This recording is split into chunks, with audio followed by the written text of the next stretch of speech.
person here. That's great. Hi, Tracy. I'm here. I'm just not going to be on screen because I don't think you need to watch me eat. No, we don't. I'll take myself off too because you just don't need to see me. Great. I think Casey's coming, but we could start without him also.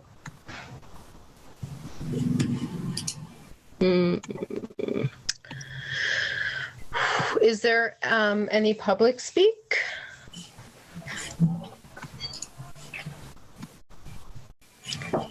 No, and so we're looking at the minutes. I had some changes to the minutes, Sean, from last week. All right. Here's Casey. Casey's here. So where we talked about the mural, it said Valley feed, but it's all Easthampton feed. Okay. Hello.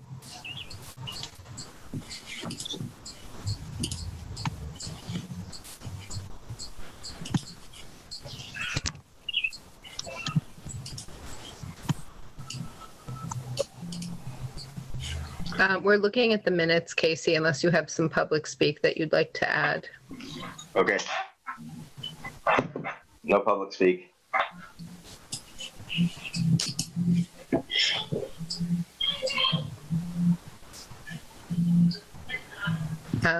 And so I just asked to have in the minutes change where it said Valley feed to Easthampton feed.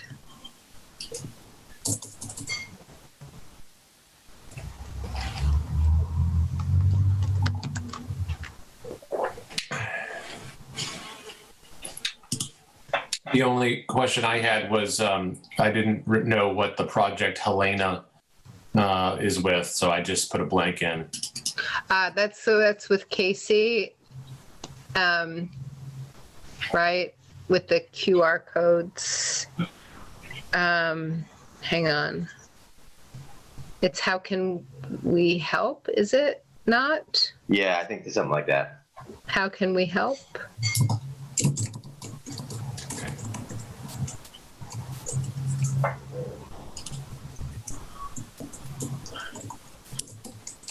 Gotcha.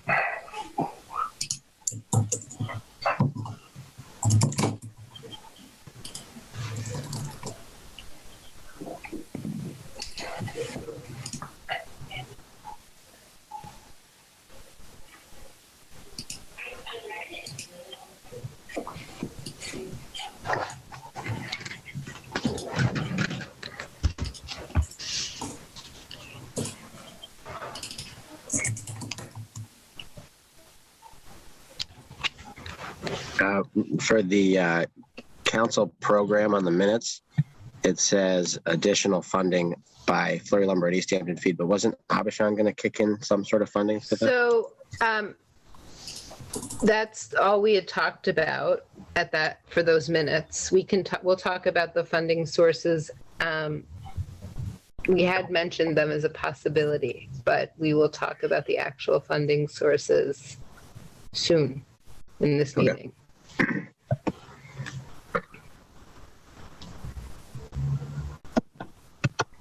And we had said actually in the minutes there would be other community partners forthcoming, just they hadn't been confirmed at that point. Okay.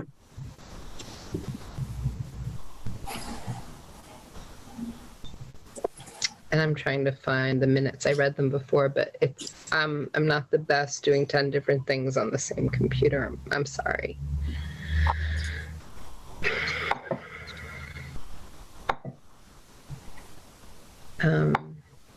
I thought I did see them. And now oh, there they are because they're in the body of the email.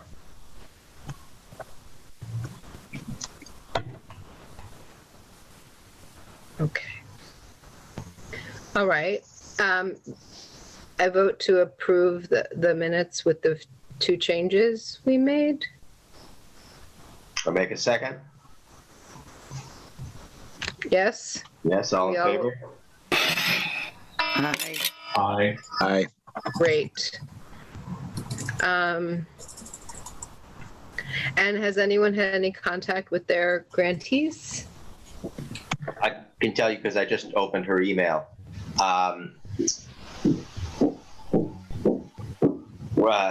My liaison, name's eluding me.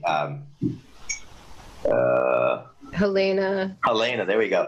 So she wants to do the same concept, interview and photographs of business owners. But then she wants to do like a Photoshop printout of them now, sort of highlighting post-pandemic and positive images. And then with that, there'll be a QR code that has her questionnaire, which she'll sort of be a little unscripted, scripted and unscripted, to tell a little bit of story of how their pandemic future is for their business. so that- there's still the script, it's still a place where a potential customer or client could scan a QR code and get a description of a business and what. Yes, and rest of the photos session. But she wants to do it like in their shop and highlight it really well and almost make it like an advertisement, it sounds like. And so where would the potential customer or client scan this code? She wants to do the storefront concept. She wants to get permission to display things on business storefronts. Have any businesses expressed interest in this? One of that I know of. She needs to get all the businesses to say yes. I agree. She sort of, in the email, mentions that I was working with her to do that, and I had worked to a point, but I wanted to see her produce more before I did the work. And just to refresh everyone, this was a conditional grant approval because the program wasn't that fleshed out, but we had wanted to put some money towards it, but we had said she needed to flesh out what she was actually doing. So Casey's been trying to help her. And it sounds like she has a different idea, but that she really needs the businesses to actually want to do this because as far as we know, this could take up their window space that they want now. It may or may not. And Right. some of the businesses have QR codes on them already. I saw some happening. I walked up Cottage Street. I'm sure you've seen them too. Yeah. Yep. It's so basically I could see it being when they're closed or if someone didn't want to walk in, if they wanted to know what the business did, they could scan it and see. But she would really need to get, does she know the cost of doing this per business? No, she doesn't break down any of the costs. She knows that, her original concept was going to be too expensive for what she proposed, and that this does fall into a achievable scenario. But she's definitely going to put a lot more time than she's going to get compensated for. Right. So she needs to find out if she can afford to actually do it, and she would need, I would think, to give us at least how many businesses, Yeah, that's was my concern too, was that she does two of them and we can call it a success, and it's sort of like, No. Yes, ma'am. Okay. Yeah, so we definitely get more details. I mean, literally, I got this 15 minutes ago when I told her that I had this meeting today. Oh, sure. I hear you. So she would, I think, need to give us the majority of businesses. More progress than what she gave me back. So Right. she's had one person say yes so far. Yes. Has anybody said no, or is it Not just she that I hasn't know gotten around to asking yet? I don't think she's gotten around to asking and doing the legwork. Okay. Yeah, I think she needs to do that. It's a substantial amount of money.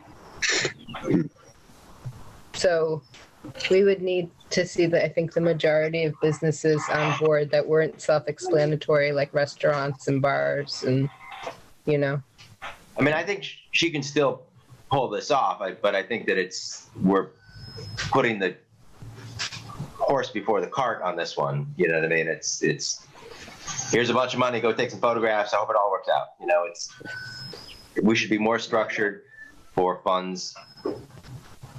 She needs to have her community partners outlined. She needs to have the people that said yes to her that are participating in her program. Yes. And I think that, you know, it has to be at least, I don't know, 10. Are there 10? We have new businesses on Cottage Street that I've seen. There's a home store. You know, I would think that, you know, if it's $800, is that what it is? At least $100 for each one. So 8 would be a reasonable number. Because I think, you know, it's 2 and 3 hours minimum for each. Okay. Just, you know what I mean? This is a good reminder about when we do have the grants applications, why people have to have the letters from participants saying, yes, I agree to be doing this, because otherwise we're going to get applications in for everyone. It's like, yeah, and I'm going to partner with everyone on Main Street because they, you know, love art, and everyone is going to want to do this. Right. Excellent example. Yeah, I never, you know, I mean, this is my first year in the cycle, so yeah, it does sound like a. But she also got a conditional grant approval. We knew that it wasn't fleshed out, and now she's also changed the program, and as things are opening up, you know, the dynamic is changing with how she wants to carry it out. So she still is kind of in the same spot. It sounds like she has a different idea, but she still needs all these people to sign on to it. I'm not saying you know about it or anything. I'm just saying this is a good reminder to all of us about why we have these rules in a normal sort of a normal, using air quotes, you can't see me, year. Yes. And so, yeah, have we had any other grantee liaison contact? Anyone? I heard from Walter from Rust Temple School, and they'll be announcing some classes soon, and he said he would give me more information. So I'm very curious about this, so I'll let everyone know when I know more. That's great. I actually ran into Wouter. He goes by Wouter, like powder. That's how you pronounce his name. He has instructed me. He's super cool, and he's very excited about Rust Temple, as am I. And I actually am very hopeful he will get those classes going. And I've encouraged him to actually, in the next grant round, to apply to as many cultural councils as he can, because he's working on a makerspace where people have access to tools and a facility to do things that they may not have at home, and to offer classes and how to use that stuff. And I know that in this area, people really want that. And I think it could be very successful. But right now, it's really not a money-making endeavor at all. And I hope he does follow through, and I think he will apply to many councils to really, you know, it takes a lot of money. And I know they moved to Paragon Mill they had been in Keystone before. So he's in a new space, and he's very excited, and I'm glad he got in touch with you. That's terrific. Yeah, I look forward to seeing what exactly they do. Yeah, I am too. I want to weld there. So that would be terrific. Yeah. Anyone else talk to any of their grantees? So I've been in touch with Jen Onopa, who's doing something called Scars We Leave Behind, which is an event up in Art in the Orchards. We just emailed back and forth. I don't really have anything to update you about sort of the progress of the event, other than that I've sort of reminded her of all of the requirements, and she said, great, sounds awesome. Looking forward to it. So, terrific. Other grantees have been less responsive, including Tracy Eller, but I'll try to circle back with them. That, by the way, that's happens and is fairly typical even during a non-pandemic year. And we had historically tried to implement some occasions to interact with grantees more. And normally this time of year, we had started having a mid-cycle networking event, which we have done twice before. And it was very successful, and grantees would come and other people would come who were interested. And it was an opportunity to connect with grantees. We also typically have had an award ceremony in January where all of the liaisons get to meet their grantees, which we did not have, unfortunately, this year, which is a great opportunity, we find, to have that interaction happen, because it does get challenging. People get busy. And with Tracy, it's interesting because she's on the ECA committee, and she'll get back to you eventually. It just might take a while. I think people are also unsure of how things are working out now with all of the guidelines changing. So they feel that if they don't have information to tell you, they just kind of ignore it until they can have something. But it isn't like that. Sometimes it's nice just someone to say, hey, I don't have anything but hi, and maybe we should encourage people to be like, hey, even if you don't have anything concrete to tell me, I'd still like to connect. And just, virtually meet you, and see your progress, hear about what you are thinking about or any challenges you might be having, getting your event going, something like that.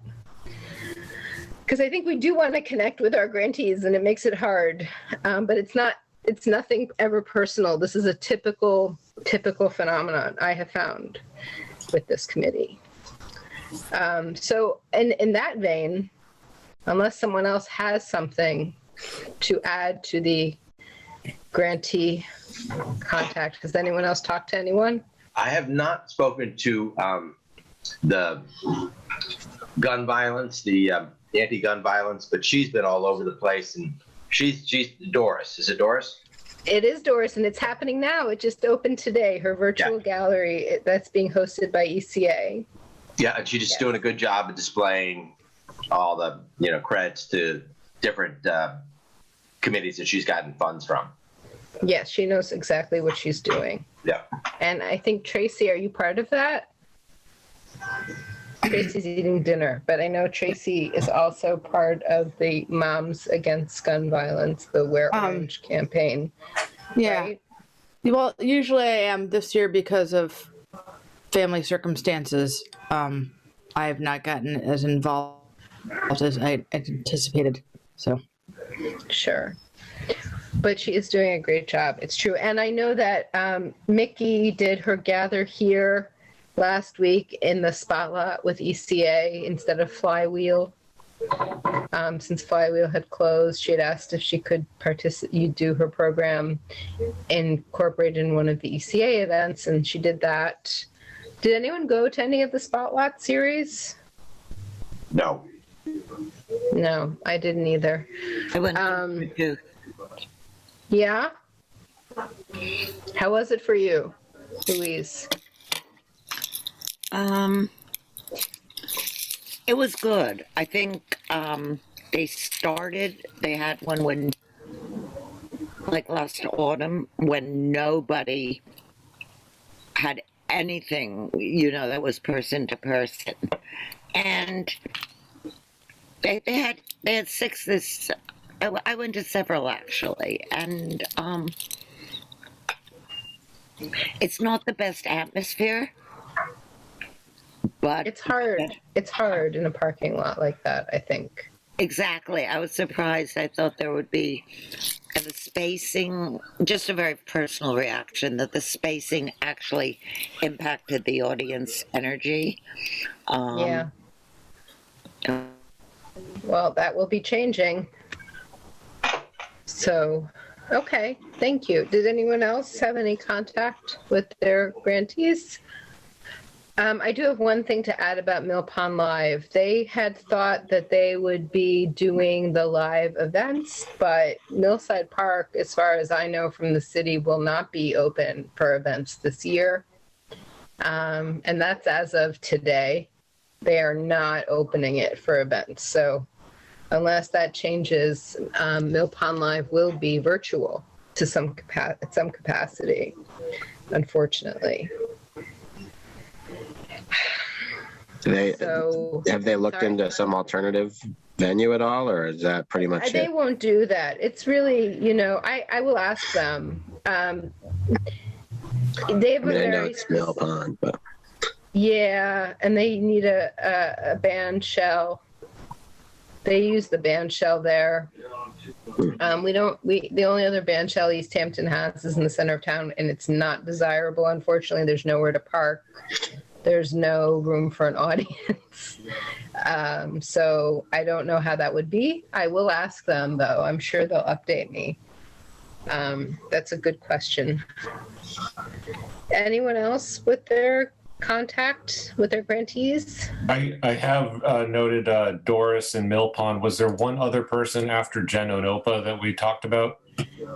We talked about Mickey Sawada. Gather Here. You could just put the Gather Here tour. It's a piano tour. It was supposed to happen at Flywheel, but it happened in the Spotlight. Okay, gotcha. And that happened. Okay. So moving along, we are going to talk about the council program, and also the possibility of a mid-cycle networking event, which we had historically done in July for the past 2 years, and it was good. I know, Casey, you came last year. You did. We did it at New City last summer. Do you remember you and Lula came? Oh yeah, It was in the middle of the summer, and we had platters from Big E, and it was nice. We haven't talked about having, like, we didn't have our grants reception in January for obvious reasons, and I was wondering, so we're doing this mural, right? And we're going to have a reception for the mural. Maybe we also, use it like our mid-cycle networking event where we invite, all of our past grantees and people who are interested in, applying for a grant as well. Use it as an opportunity, We're having a reception for the mural, but why can't it also be, just an invitation to network with other grantees and find out more about the Cultural Council and about applying for a grant? Yeah, two birds with one stone. You know what I mean? It's sort of like recruiting for future artists, and it's also acknowledging artists for their, us and the ECC for the effort. So yeah, no, I think I can figure out somebody can donate food. But I don't think we even need to put food out. It's going to be outside. We really want to deal with people sticking their hands in the food. Like, I don't know if we want to. Do we really want to be responsible for that this year? Kind of what I do.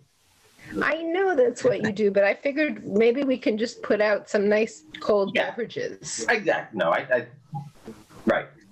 Well, New City has food now, so people could order their own food. But we're doing it at the mural. So the mural is at Easthampton Feed, which is on the rail trail between the Union Street, where you get on at Union Street, and then like sort of midway between Union and the Mills. Right. Right there on the bike path. And Dave Stauffer, the owner, had actually talked about the reception and drinks and things. I mean, we could put out some fruit platters. We could put out some food. I don't know that we have to. Do people feel strongly about this? My just thought is that if you're going to have a reception, that you have some sort of nibbles. Now, that doesn't mean we need to have anything that like requires plates and dipping or things like that, but because I know people are hesitant, I'm guessing right now, because of we're still coming out of COVID, and so everyone is cautious about reconnecting in that way. But it may make sense to have, I don't know, if it's just even a cookie reception, I don't know.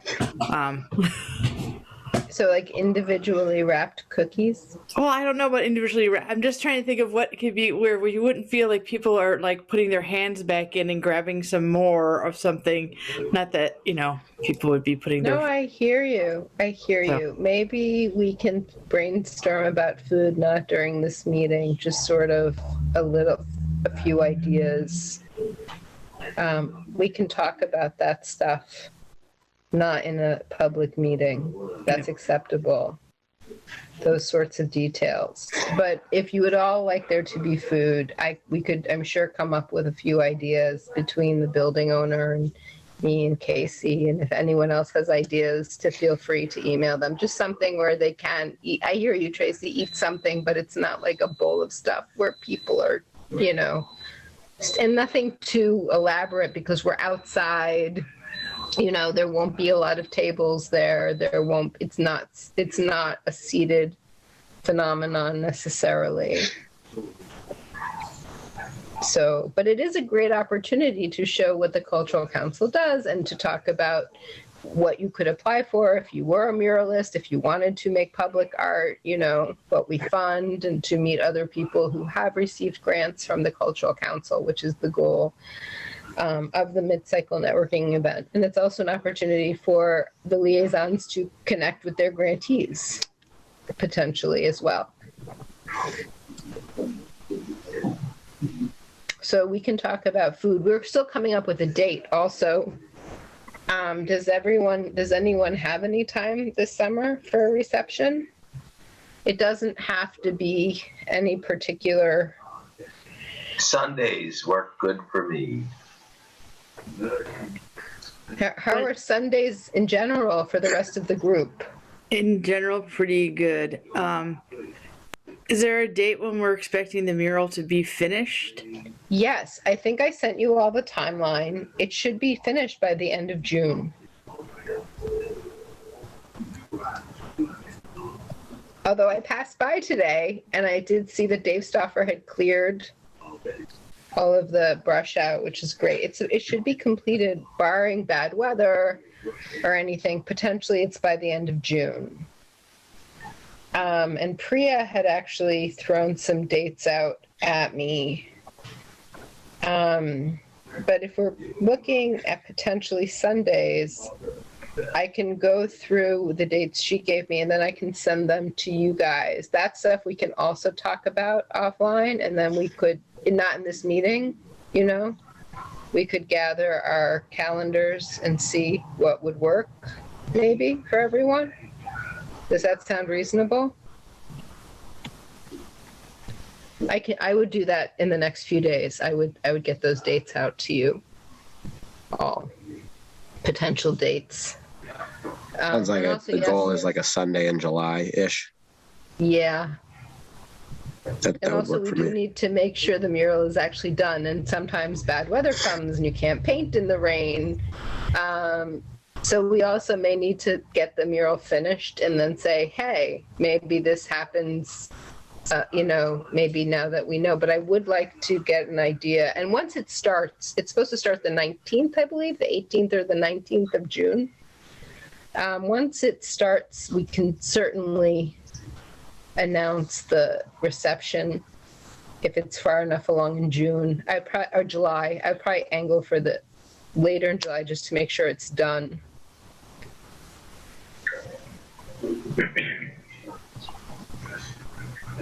Yes, we'll throw. Yes. So I'll throw out some dates this week.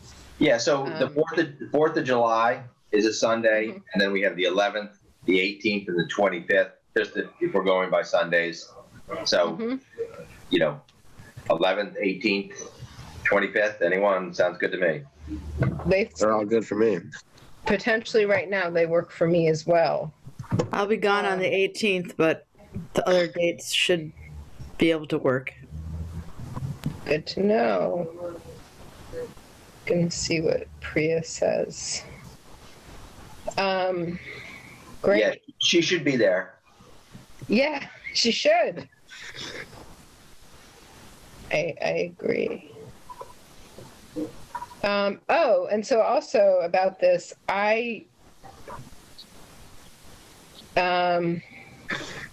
So Priya thinks she'll have the mural done by the weekend of June 26th, barring any terrible weather. And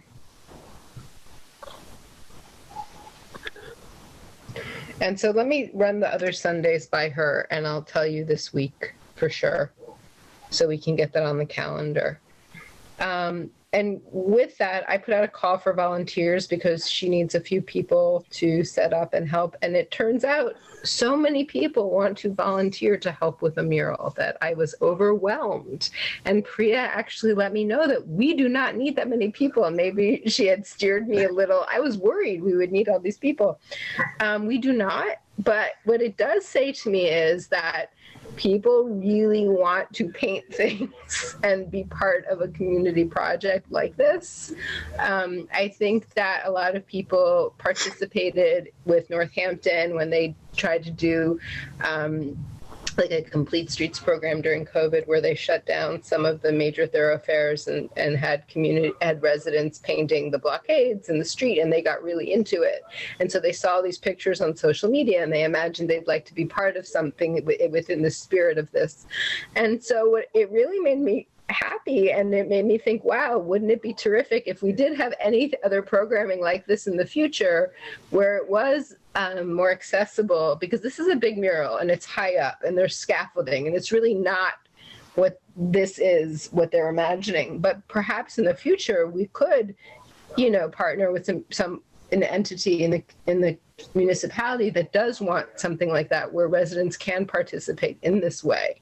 Because I have never seen so many people respond I had to shut the post down within 3 hours to a call for volunteers. I've never seen anything like it. But it screams to me that they really want to be part of this, something like this project. So it's something to keep in mind.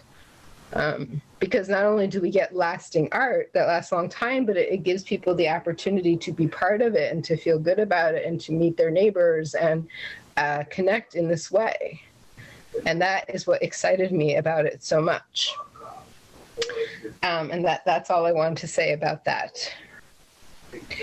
The other thing is about our mural. So Fleury is not only partnering us for paint, they and Benjamin Moore are covering the entire cost of all the paint, which is over $2,000, which is a very big deal. I've never seen a community partner come on so strongly like that. Also, Taylor Real Estate, Chuck Connor, is giving us $500 for the rest of the sundries that will be needed for the project. And also because we'll need a plaque that goes onto the mural, which I'm working on finding the correct vendor for that plaque locally. And we will need some sundry items, brushes and rollers and buckets and that sort, other materials fees. So Taylor Real Estate is putting in $500 for this. And I am picking up the check tomorrow and giving him a thank you letter, which will thank him and also acknowledge the contribution for tax purposes. And by the way, if you do ever find people who would like to contribute to a program we're doing, it is tax deductible. If they're an entity, a business entity, it can work out well for them, and we can get them a letter from the city, from the municipality, for tax purposes. Does anyone have any other questions about that? Nope. I did ask for we usually get a copy of our budget, of our bank accounts. The auditor, Valerie, retired a couple of months ago, and though I put in a request for this well ahead of our meeting, I have not received the most recent copy of our ledgers, which I had planned to email you with the agenda, and I'm sorry about that. The last ones I have are actually from October or November. No one has sent them to me, and I've been asking for them. It can sometimes be challenging, especially now that I'm not going into the office because 50 Payson is still closed. And I'm very sorry about that. But we have still over, I believe, $700 in our donation account. But I have to check up on that because I don't know Exactly. So don't quote me on that. When I get a copy this week, hopefully, I will email them to you so you can look at it and see where we are. And I will be depositing more into that account from Taylor Real Estate. And we also have a lot of money in our account where the money comes from the state, because we still have some grantees from our last grant round prior to this who never responded to any emails asking what are you doing with your program. So at this point, it will probably go back into our coffer, and then we can give it next year. And we will have a grant round opening in September. I spoke with Mina Kim today. About our mural, which she's very excited about, and she would like to, if she's able to, if the state allows them to make on-site visits, which they aren't currently doing, she would love to come to our reception. Mina Kim is our LCC liaison to Mass Cultural Council. She comes out of Boston to come see what we do. And she thinks it's really great what we're doing, and the community partners are terrific. You know, the goal is to develop relationships with within the city so that we can do stuff like this and really get a lot of bang for our state dollars, you know, and we are with this. We're getting a lot of matching funds. We have a lot of community partners that are very excited by this, and we're involving some good entities. I will also get some press for the mural. I will get some stories written about it, most likely, and also talk about our community partners. So she'd like to come to the reception if they are doing that, if they are allowed to. And what else? I'm sorry, it's hard for me on the computer to look at the agenda and this. So please, if you have any questions, ask me. No? Okay. There we go. So, community input survey. So every year we are tasked by Mass Cultural Council to do a community input survey. And the reason for the survey is to collect data from constituents, from people who live and work in Easthampton, to see how they would like to see the dollars that we receive from the state, how they are spent. We have an online survey. In years past, there had been both online and paper survey. Last year, we did only online for obvious reasons because everything was closed for COVID. We need to review the data prior to setting our council priorities, which need to be in place by September 1st. We use that data to help shape our council priorities based on what we see, how people answer the questions. And so my question to you is, we have a survey that Lauren had gone through last year with the special questions regarding COVID. And what kind of programming would you be willing to do? Will you go inside? What will you do? We should probably all take a look at, what I'm going to do is email you all. Again, you should still have access to them, but I will email them again. The surveys from this past year and the year prior to that. And at our next meeting, we can come to it in July with any revisions we would like to make, notes on those. And then we can release them after the July meeting and let them go for a month through August, and then review the data for September 1st. And if we do have the reception, we could also have a paper survey there if we wanted to. Does anyone want to have a paper survey in addition to the online survey? I'd almost rather a QR code thing. It seems like the menus now at the restaurant, we don't print them out, and we just leave a QR code, and everybody's got their phone out and does it that way. And then it has much more link potential. So I really think that we just invest in place cards for that kind of stuff. I can look into that. That is definitely an option. I personally have never done that. I'm sure I can, I guess. Does anyone have experience doing that? Making that happen?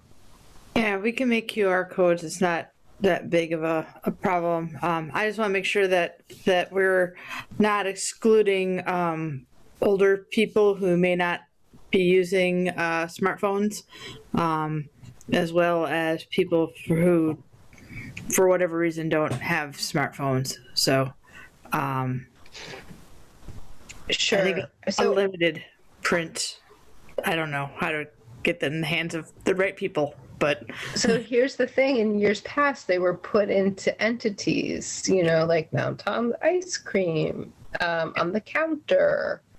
I personally don't want to deal with the paper survey. Does anyone want to deal with the paper survey? Because someone has to print them, someone's got to put them there, someone's got to collect them. I'm willing to share it online. I understand that. I'm just thinking that if we want to have it be a community survey, then we do need to make it accessible to people who aren't doing things electronically. Or we have to just be honest and say this is excluding people who don't have technology, and that we're doing art for people who are of a certain technological awareness. So I think I would bet that Mike Sepperson would let us put them in the grocery store. But we'd have to ask, someone would have to ask all of the businesses that you want to put them in if we can put a box on the counter. I get that. I understand that. I'm not trying to figure out how many or where or anything. I'm just saying that I think that we need to have a paper option available somehow, even if it is, we can work on the details of it later outside of this meeting, but I think that we should have it available somehow. I don't disagree. Just it has to have a place to go, and then someone has to deal with collecting them. I guess I was saying that I will be responsible for having that happen, but I also don't want to, go back and forth right now on where that would be then. Tracy, I'd be glad to help you with this because you're obviously right. We can't exclude people in our community, and I think collectively we can figure out something that it works. Some sort of, the age on council, and just a few really good spots that feels like it should at least expose people the option of that route of collecting information. If it's 2 or 3 places around town that we could say it's also available here, right? And it could be the city if they open up more, which is happening later this summer, I believe. Rachel, use places where. What's the time frame for collecting all this data? We just have to review it before September 1st. We have to have our council priorities listed on the state website by September 1st. So we have to get this survey out and returned by then? By a week or so before then, yes. Okay, that's kind of quick if it's physical stuff. And up until today, there would have been, or this past weekend, there really wouldn't have been an opportunity for physical papers. And well, I'm sorry to interrupt. What if we just had something like a website? I mean, I get that there's a concern for people who don't have access to technology, which is why we were talking about alternatives to a QR code. But a QR code is sort of a new and somewhat arguably difficult thing to learn, whereas most people have, access to a computer at home, which, it's not going to satisfy every single person who might want to participate in the survey. But if we just posted the website on, the Easthampton Facebook page and a couple other things, it would save a lot of cost in printing. Do that. Just an idea. We do that every year, and we get a lot of responses. We get a record number of responses. I put it in all the Facebook groups and on the website, and it works very well. I am not opposed to having a paper survey. I just personally can't be responsible for doing it. I think if we do it, I've already said that you're not responsible for doing it. Sure. So- I just think I'm outlining that we already do that. There's no issue with the electronic survey. We get over 100, almost 200 responses every year electronically, which unfortunately is very good. And maybe it's like in the senior center, and maybe if we can have a box of 50 Payson, and maybe if there can be a lockbox on the front steps of Old Town Hall, I don't know, or JP, I don't know who's open to that. So electronically, though, never an issue for this kind of thing. And I will give you have access to the previous year surveys, but I will refresh them in your email and send them again if you want to take notes before July so we can get them published for July. That would be great. And we can talk about it then. Just review the questions. It's usually 8 to 10 questions. And you can take a look at them. I'll get them out this week to you. And I guess it'll be a hybrid of our previous years, since we're sort of still in the state of not knowing what being an audience member or a participant in an event will be like. You know, we're in a strange place still. Though things are opening up, you know, Millside Park is not having concerts. So it's very unclear. How do people feel about this? We're really on the edge. There's a lot of uncertainty right now. We're on the edge of something new, but what is happening? I'm not sure if anyone really knows how to address that. There's still a lot of uncertainty. So we'll have a chance before the next meeting to look at all the questions that we've asked in years past and come to this saying, these are the questions we want on the survey. And then it's easy to get the survey out once that happens. And are there any other questions about the survey? No. Is there any other new business?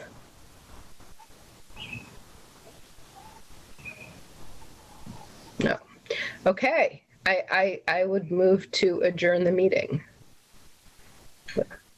I would second that we make adjourn. Great. Good night. All in favor? Thank Aye. you. All right. Bye-bye.